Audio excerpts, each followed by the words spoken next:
Olá pessoal, tudo bem? Meu nome é Flávio Ricardo Vassoler, eu sou escritor, professor e youtuber. E hoje, em mais uma resenha de filme aqui do meu canal do YouTube, Flávio Ricardo Vassoler, nós vamos falar sobre o filme Match Point, de 2005, uma bela obra do diretor norte-americano Woody Allen. Filme que estabelece um diálogo interessante, crítico, de transposição de ideias com o romance Crime e Castigo, publicado em 1866 e de autoria do escritor russo Fyodor Dostoiévski. Sobre Match Point e o seu possível diálogo com Crime e Castigo, eu já vou falar com vocês. Mas antes, eu quero conversar aí brevemente com você que está assistindo a este vídeo. Se você que está assistindo a esse vídeo ainda não está inscrita ou inscrito no meu canal, eu peço que você se inscreva, toque a sinetinha para poder receber as notificações e se, ao fim aqui dessa resenha, você gostar do conteúdo de análise, eu peço que você dê um like no vídeo, curta-o, compartilhe-o nas redes sociais para que nós possamos alcançar cada vez mais e mais pessoas. Tudo bem? Então vamos lá, gente. Match Point. Filme do ótimo Woody Allen. Match Point começa com uma cena ali paradigmática para a narrativa. A câmera de Woody Allen dá um close ali na rede de uma quadra de tênis e de repente uma bolinha colide contra o topo da rede e a imagem faz um câmera lenta assim, digamos, e nós não sabemos se a bolinha vai adiante para a quadra do adversário ou se ela vai recuar em direção à quadra de quem rebateu a bolinha. E aí, a voz do protagonista da história, o Chris Welton, que é um ex-tenista, que, segundo ali os amigos, essas cartas de recomendação, já vou falar em que sentido, poderia ter sido alguém de bastante sucesso na carreira do tênis, mas acabou deixando de lado a carreira. Ele, nessa primeira cena, vai falar sobre a dimensão, a importância e a dimensão da sorte em todos os projetos da vida humana. Nós, diz o Chris Welton, diz a sua voz ao fundo, temos dificuldade em admitir o quanto a sorte atua para possibilitar ou impossibilitar a ascensão de uma pessoa. E se assim o fizéssemos, veríamos e sentiríamos uma dor profunda, uma angústia diante do imponderável na vida. Essa é a primeira cena. E essa cena, como vocês vão ver, ao fim e ao cabo, no desfecho ali de Match Point, vai ser importante porque ela vai ser mimetizada após a consecução de um duplo homicídio pelo Chris Welton. Então percebam que essa cena tem também um fator de cinismo, de niilismo, de relativismo dos valores, por parte de alguém que talvez já tenha realizado os homicídios e está ali, digamos, passando em revista toda a sua história de ascensão. Das camadas mais pobres da Irlanda, Chris Welton é um irlandês, e isso é uma coisa sintomática importante, vocês vão ver como, até os seios mais abastados da alta burguesia londrina. Vamos falar sobre isso então. Quando o filme começa, depois dessa cena aqui da bolinha de tênis colidindo contra a rede, nós vemos o Chris Welton na sala ali do diretor de um tênis club, de um clube restritíssimo da alta burguesia londrina, se apresentando justamente com uma carta de recomendações, muito bem avaliado, para ser professor ali no clube de tênis. Muito bem, o que acontece é que a sorte começa a atuar e vai atuar muitas vezes ao longo do filme. Porque Chris Welton é apresentado para Tom Hewitt, que é o filho de um grande financista industrial, e se torna seu professor. Hewitt quer retomar ali o seu suposto talento no tênis, e depois da aula os dois se veem ali conversando, e descobrem um gosto em comum. Chris Welton, a despeito ali de uma origem mais humilde, como eu já comentei com vocês, tem ali bastante apreço pela ópera. A ópera, como nós sabemos, muitas vezes é uma arte mais para os iniciados, aqueles que podem frequentar ali as casas de concerto e assim por diante. Então tende a ser um gênero artístico mais restrito.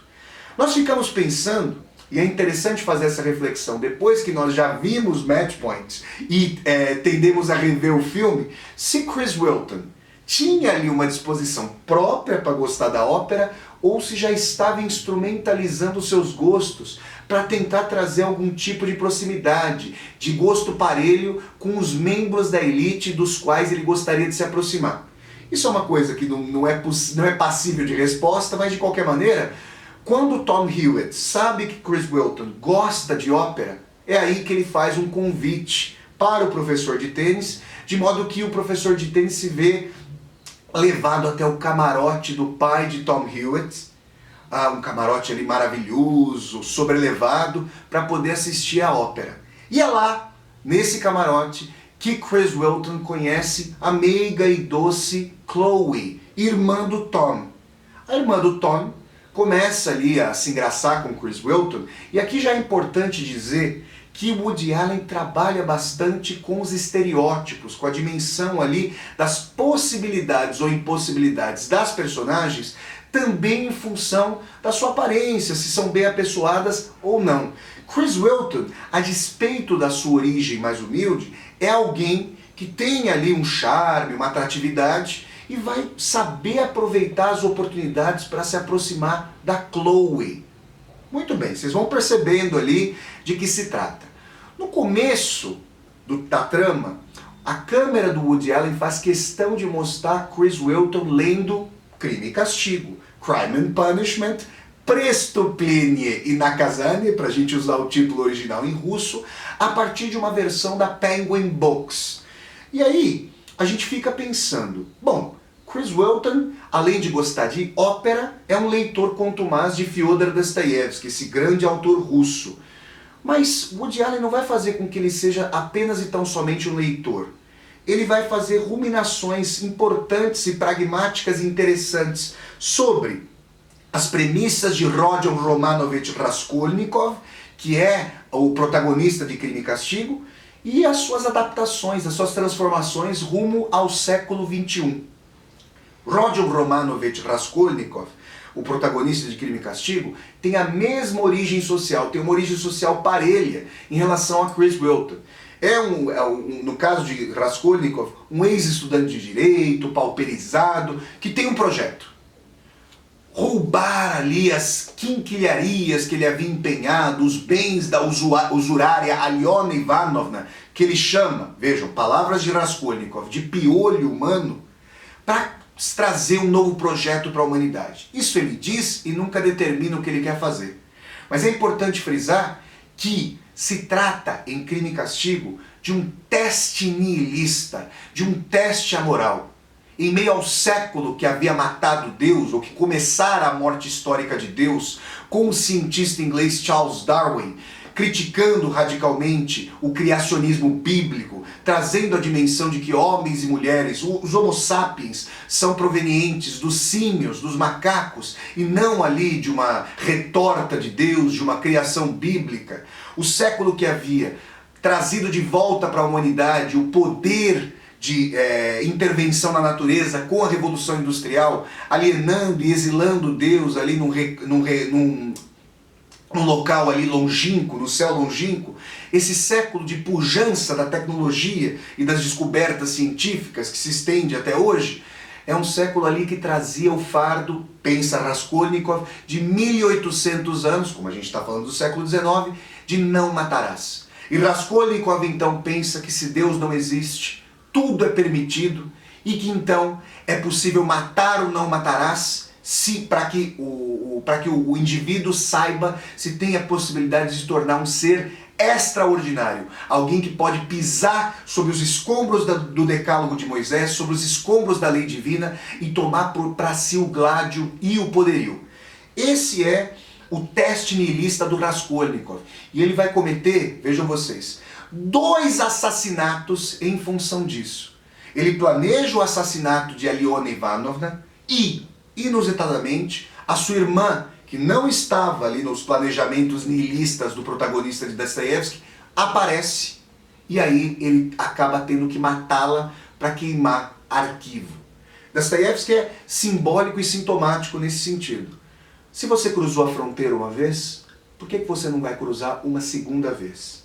Vejam, fiquem aqui com essa observação, porque ela vai ser muito importante num sentido metamórfico, transformado no final de Match Point. Porque o Woody Allen vai fazer uma leitura muito peculiar e interessante das transformações de Crime e Castigo.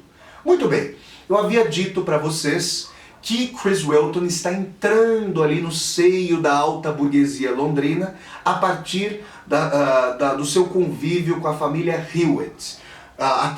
Primeiro se tornando amigo do Tom, depois atraindo ali, conseguindo cortejar a Chloe, caindo nas graças da mãe, da Eleanor, que é uma mãe de bastante intervenção, que decide muitas vezes o destino dos filhos, do filho e da filha.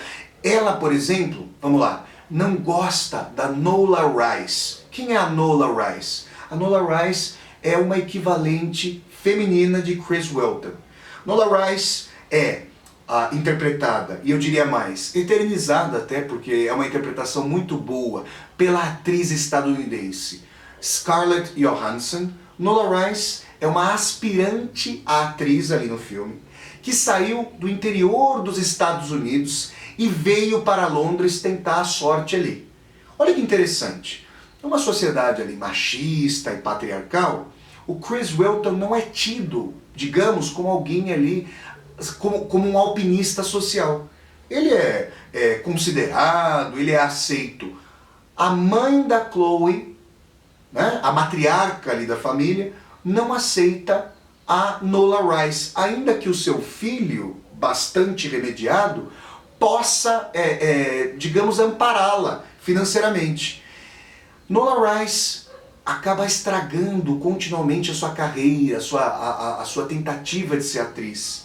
Ela tem, e isso é colocado no filme, o Woody Allen faz questão de trabalhar isso, ela tem uma confiança muito grande no que se refere à conquista dos homens. Ela deixa, inclusive, que os homens pensem que a conquistam. Mas, na verdade, ela sabe trabalhar a beleza que tem, que é uma beleza exuberante, para fazer com que os homens a busquem.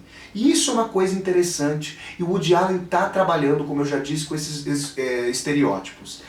Chloe é muito meiga e gentil, mas não tem uma beleza exuberante como Nola Rice. E Nola Rice acaba numa festa conhecendo Tom, que, nas palavras dela, a busca como um míssil teleguiado. E aí nós temos duas pessoas da periferia do antigo sistema colonial inglês, uma da Irlanda, outra dos Estados Unidos, e essa simbologia é inequívoca e muito interessantemente trabalhada pelo Woody Allen, tentando ir até o coração do antigo sistema colonial, Londres. Vejam as simbologias. Ambos, um homem, Chris Whelton, e uma mulher, Nola Rice, querem ascender as camadas da alta burguesia.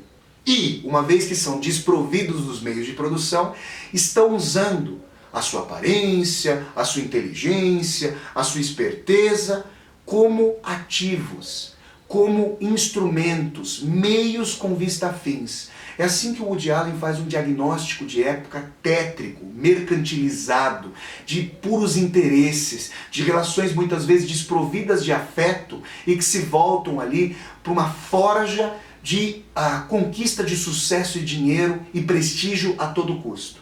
São essas relações que transpassam em enorme medida Match Point. E é interessante dizer que se eu tivesse que chamar Match Point em comparação com Crime e Castigo, como que eu diria que Match Point é um crime sem castigo?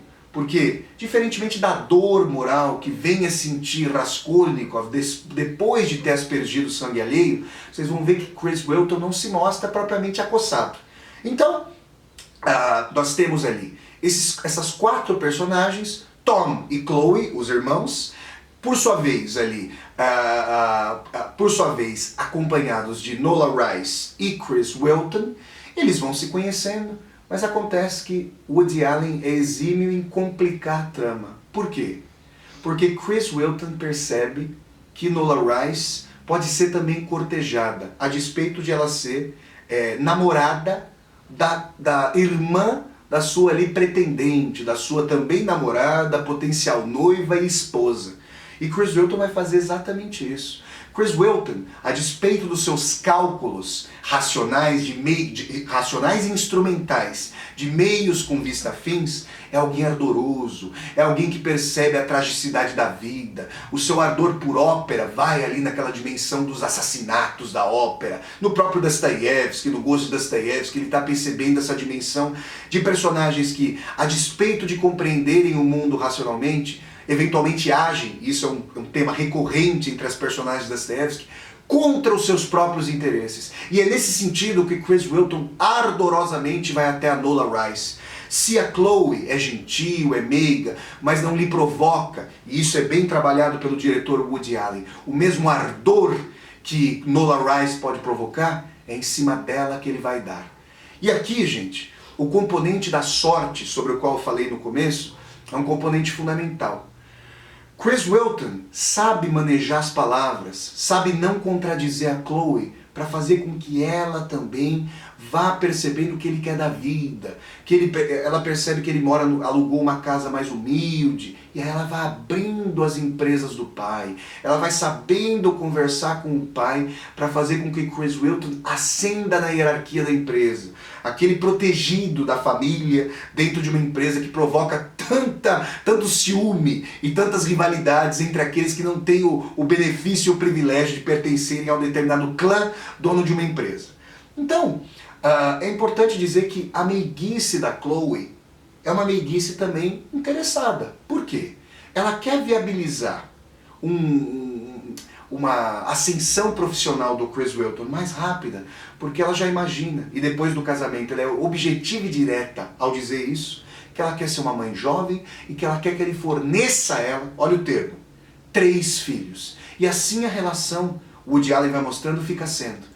Ela mede a temperatura para saber se está no momento propício de ovulação e chama Chris Wilton para a cama, como que demandando ali a entrega do serviço para o qual ele foi convocado. Vejam que situação tétrica, né? Que relação ali de compra e venda lamentável para quem compra e para quem vende. Uma relação terrível para homens e mulheres. E Chris Wilton vai desaguar o seu ardor, vai desaguar o seu desejo onde? Justamente quando visita Nola Rice. Nola Rice é alguém que, como eu já disse, não consegue se firmar no cenário artístico ali, ela não passa nos testes para os filmes que ela faz. E num determinado momento, mais uma vez a sorte atuando, o acaso atuando, Chris Wilton a encontra na rua. Depois que ela não consegue passar em mais um teste, eles vão para o bar. E aí acontece uma conversa ali sintomática. Porque Nola Rice percebe o ardor que ela consegue provocar nos homens, e agora especificamente no Chris Wilton. E ela até diz que o caminho do Chris Wilton está todo feito, ele está encaminhado, desde que ele não estrague tudo dando em cima dela, porque ela ainda era namorada do Tom. Mas Chris Wilton vai dizer, onde é que estava a sua grande confiança, essa autoestima poderosa, quando você precisou dela fazendo o teste? E aí a Nola Rice conta uma coisa que é importante, é uma sutileza, uma filigrana psicológica que o Woody Allen traz à tona.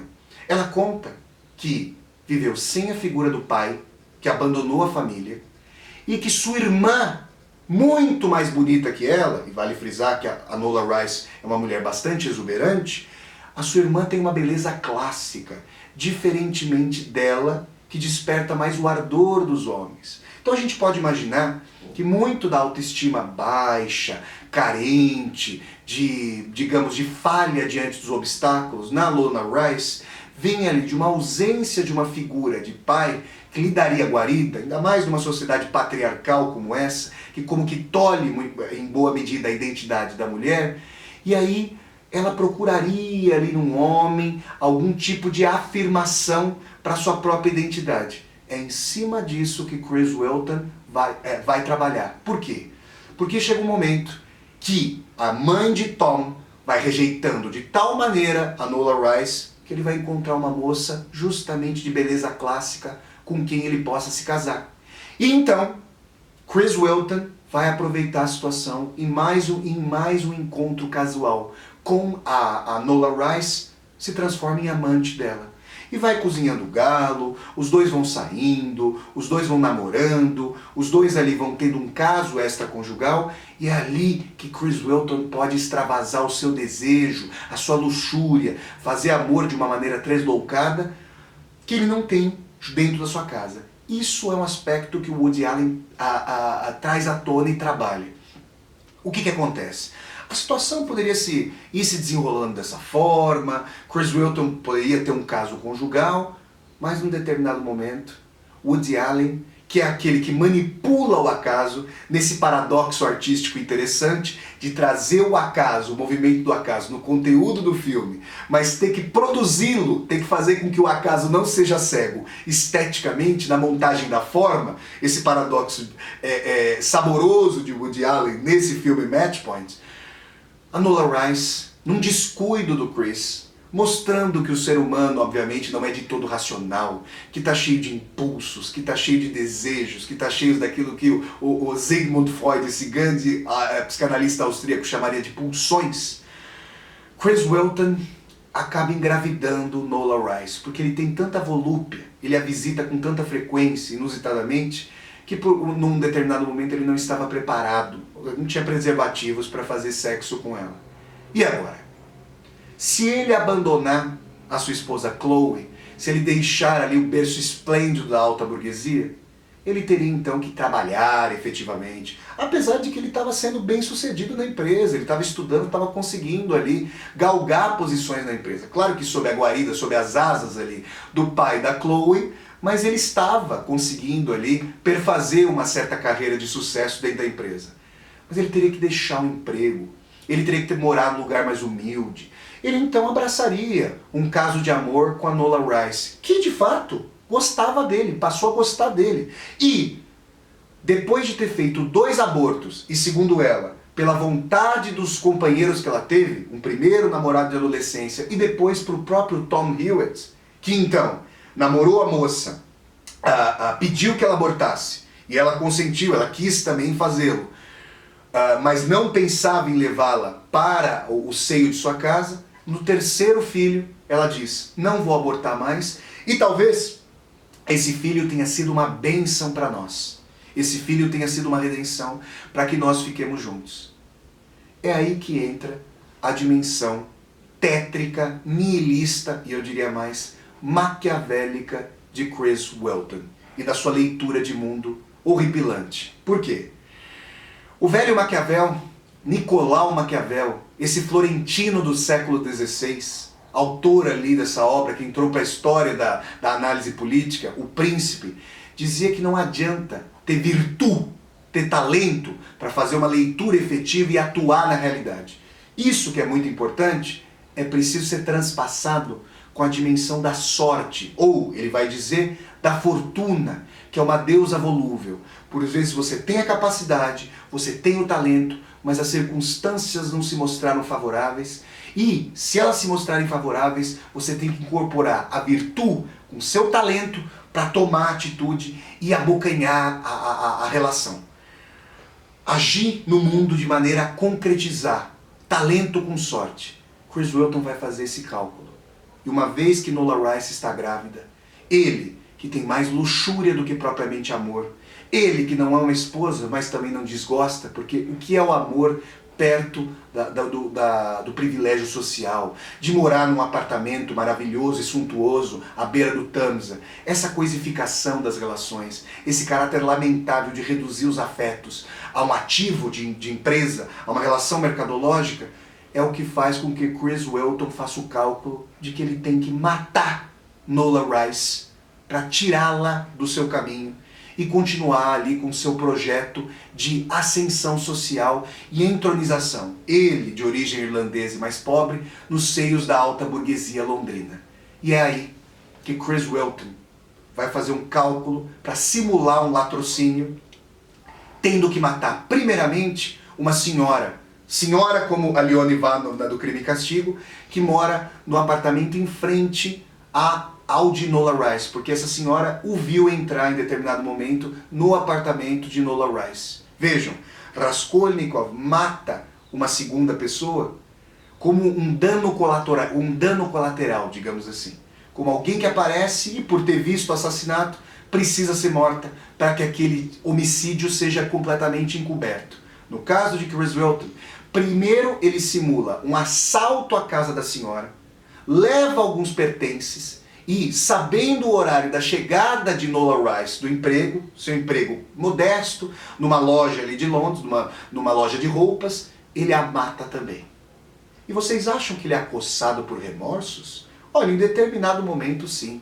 Mas para ele vale a dimensão de que isso é um projeto, de que isso é uma ação de meios com vista a fins.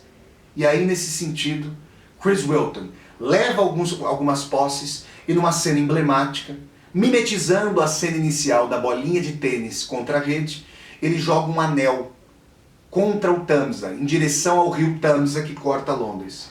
E esse anel, a câmera faz questão de mostrar, bate no parapeito, sobe e ele pode cair no Tamsa ou de volta para a calçada. Se ele tivesse caído no Tamsa, Chris Welton poderia vir a ser preso. Por quê? Porque depois, como esse anel cai para a calçada, um drogado ali se apodera dele, vai até uma biqueira, vai até um local de venda de drogas, compra drogas com anel, ele é interceptado pela polícia, provavelmente algum policial disfarçado, e ele então é associado ao crime, ao duplo homicídio, que ceifou a vida da vizinha de Nola Rice e Nola Rice. Vejam, se Chris Welton foi célere, teve a virtude, no pior sentido maquiavélico, de destruição das relações, mas para manter ali o seu projeto de ascensão. Se Chris Welton teve talento, ele também contou com a sorte para a consecução do seu projeto nihilista. E num determinado momento, quando ele sonha com Nola Rice e com a vizinha assassinada, ele diz o seguinte: eu ceifei a vida de vocês, mas talvez eu tenha feito um bem, não para vocês, mas para mim. Quando ele é interpelado sobre o filho dele, que não pôde vir ao mundo, Chris Welton, de maneira cínica e tétrica, diz: talvez não ter vindo a esse mundo seja a benesse das benesses. É claro que ele, que veio a esse mundo, pode dizer isso, porque o bebê, seu filho, que sequer pôde ser concebido, não teve a oportunidade de chegar a essa conclusão por si mesmo, ceifado que foi no ventre por Chris Welton. Então percebam, Matchpoint, cujo título ali remonta a um ponto final de arremate da partida de tênis, traz ali uma subversão dos paradigmas de crime e castigo, como se nós fôssemos mediados por Woody Allen, de crime e castigo, do crime feito com uma machada, que depois traz toda uma dor lancinante do Raskolnikov, e nós não sabemos se ele sofre por ter aspergido sangue alheio ou por se saber não à altura dos seres extraordinários que passam por cima da moral. Crime e castigo, o Matchpoint vai de crime e castigo a crimes sem castigo, de tal maneira que o Woody Allen traz para nós uma subversão e uma interpretação materialista radicalmente, mercadológica dessa grande obra de Woody Allen. Esse é o sentido da obra Matchpoint. Então, pessoal, ficamos aqui com mais uma resenha de filmes no meu canal, que acontecem todos os sábados às 10 horas da manhã. Se você gostou dessa resenha, eu peço que você dê um like no vídeo, curta, compartilhe nas redes sociais, e se você ainda não está inscrito ou inscrita no canal, se inscreva, toque a sinetinha para receber as notificações e seja sempre bem-vindo e bem-vinda às resenhas do meu canal, que acontecem todos os sábados às 10 horas da manhã. Até a próxima, pessoal, e tchau, tchau!